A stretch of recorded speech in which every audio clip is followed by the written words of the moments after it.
আপনি জেনেছেন যে লাগাতার শাটডাউনে আন্তর্জাতিক যাত্রী সেবা ব্যতি রেখে সকল সেবা বন্ধ থাকবে এবং একই সাথে 28 তারিখ থেকে আপনারা শুনেছেন যে আমাদের সারা দেশ থেকে মার্চ টু এনবিআর কর্মসূচি পালিত হবে। 27শে জুনের মধ্যে চেয়ারম্যানের অপসারণ ছাড়া প্রত্যেকটা কর্মসূচি যেটা আমরা ডিক্লেয়ার করেছি সেগুলো শুরু হয়ে যাবে।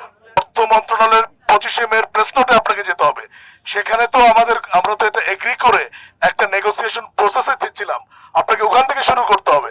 আমরা চাই না, এটা তো আমরা বলিনি, সংস্কার এগ্রি করেছি বলেই অর্থ উপদেষ্টার আশ্বাসের প্রেক্ষিতে আমরা সেকেন্ড ফেজে ঢুকেছিলাম।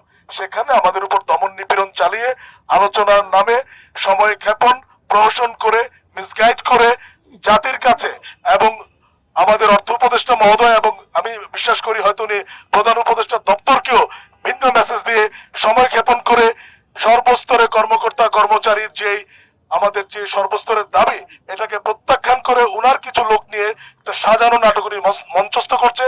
তারই ধারাবাহিকতা আজকে আপনাদের কাছে মেসেজ দিয়েছে যে আমরা আলোচনায় যাচ্ছি না। ফলে আপনি যেটা বললেন আমরা সংস্কার চাই, সেটা তো সংস্কারের আলোচনার নেগোসিয়েশনের পথ উনি রুদ্ধ করে দিয়েছেন।